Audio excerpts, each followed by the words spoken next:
after the 2020 election, many American voters may be curious about something called ballot harvesting. You might be interested to know that the Democratic Party did a trial run of ballot harvesting in the 2018 election. Let's read this article by Fox News from December 3rd, 2018 by Andrew O'Reilly. Ballot Harvesting Bounty: How Dems Apparently Used Election Law Change to Rout California Republicans. A minor change in California's election laws may have had a major effect on last month's midterm elections that saw Democrats steamroll their Republican rivals. Despite holding substantial leads on Election Day, many Republican candidates in California saw their advantage shrink and then disappear as late-arriving Democratic voters were counted in the weeks following the election. While no hard evidence is available, many observers point to the Democrats' use of ballot harvesting as a key to their success in the elections. There was a lot of evidence that ballot harvesting was going on. Neil Kelly, the registrar for voters in Southern California's Orange County, told Fox News every House seat went to a Democrat after an unprecedented 250,000 vote by-mail drop-offs were counted, the San Francisco Chronicle reported. People were carrying in stacks of 100 and 200 of them. We had multiple people calling to ask if these people were allowed to do this. 2 years ago, California Governor Jerry Brown signed into law AB 1921, which legalized the so-called practice of ballot harvesting. Previously, only a family member or someone living in the same household was permitted to drop off mail ballots for a voter, but the new law allowed anyone, including political operatives, to collect and return them. Alright, now the reaction of the Republican Party to this outright theft of elections and power in California was like Sheriff Andy Griffith and Barney Fife from the Andy Griffith Show, basically shrugging and grinning and saying, "Oh, shucks, how silly." I mean, they didn't take this seriously at all. Look at this reaction. Some Republican leaders in Washington have expressed confusion over what happened in California. You were forced out of power for the next 50 to 100 years, Republican leaders. What's confusing about that? We were only down 26 seats nationally the night of the election. We lost basically every California race. Outgoing House Speaker Paul Ryan told the Washington Post. There's a real moron right there. Republicans happy about getting the elections stolen from them. And this guy was thrown out as Speaker of the House by the outright theft by Democrat mail-in ballots. When you have candidates that win the absentee ballot vote, win the day of the vote, and then lose 3 weeks later because of provisionals, that's really bizarre. No ex-House Speaker Paul Ryan. That means Democrats don't respect the law, don't respect the Constitution, and will cheat to win because power is all they respect. And it's thanks to knucklehead Republicans like this guy who hated President Donald Trump that the Republicans are no longer running the House of Representatives. I'm not saying there's anything nefarious about it because I just don't know. But we believe we were up about 6 seats in California the night of the election. Now, I think we just lost every single one of these. We were well aware of this. We even did it ourselves. We pay attention to election laws.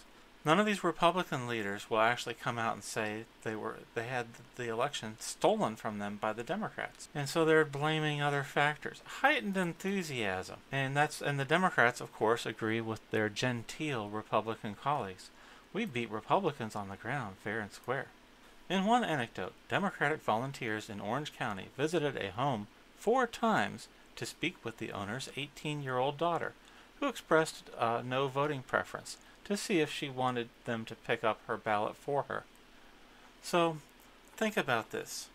The ideology was so important in California that they continually visited the home of this 18-year-old woman and pressured her to fill out a mail-in ballot for the Democratic Party. Each time she told them she had no preference.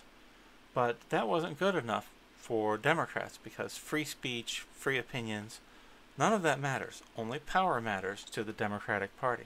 Now, you read this, and then you wonder about these Republicans just shrugging and saying, "Ah, shucks, I wonder why we lost that election."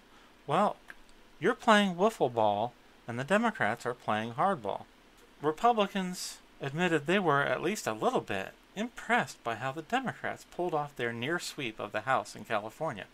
I have a little bit of professional admiration for how well the Democrats executed their plan, claimed Dale Neubauer, a longtime Republican strategist. If Republicans fought the way Democrats did, they should have done everything in their power to block this bill from taking place.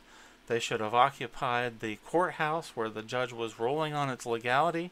They should have shut down the government. They should have barricaded and protested and rioted, just like Democrats do when they don't get their way. Instead, these knucklehead Republicans smiled and grinned and laughed it off and said, "Well, gee, I guess they beat us fair and square. If Republicans can't find a way to match it, we're going to lose more elections all over the country." Which brings us to 2020. I'm not angry with the Democrats at all. They are willing to break any law and commit any crime to achieve their political goals. We already know this. What really steams me is the weak, pathetic, lackluster response of the Republicans. If people of good conscience do nothing in the presence of evil, that is perpetuating the evil. While the Democrats are outright stealing the elections. Look at this. People carrying in stacks of 100 and 200 of them in California in 2018. Simply put, it means that the Democratic Party has taken this trial run where the Republicans offered no resistance, the Republicans surrendered immediately to this illegal assault on our election system. So the Democrats said, well, let's just apply this nationwide during the 2020 election. And we saw in South Carolina, a judge appointed by Obama ruled that signatures didn't even have to match on mail-in ballots. So the article told you what happened in California in 2018, but it doesn't really define what ballot harvesting is. First, you have to have an election. Let's say a Republican in California is ahead on election night by 10,000 votes. The Democrats now have a number. They need to produce that number of ballots after the election in order to overturn the results of that election. Democrat operatives go to work filling out mail-in ballots, and as we've seen with this election in 2020, they don't even have to try to make signatures match. Just start filling out ballots after election night until you reach the number you need to pass the Republican lead of 10,000 votes, 50,000 votes. It doesn't matter. All that matters is the power of the Democratic Party. The Democratic Party has repeated this process for the 2020 election. And the sad thing is, when you see Republicans that won re-election celebrating all over the nation, they don't particularly seem to care whether President Trump is fighting this battle against mail-in ballots all by himself. It's not their problem. Republicans can retire to the country club, and the Republican leadership doesn't care about whether their party is forced out of power, as long as they get theirs and can go play golf.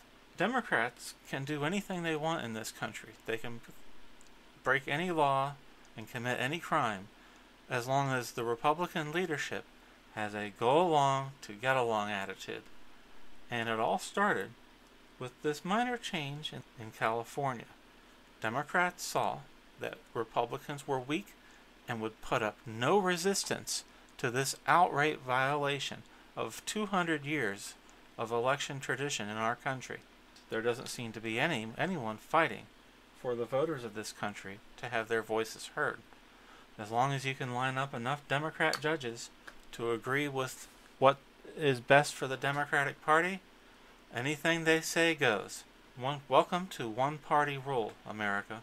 Let's just hope you don't look like Venezuela or Cuba in the process.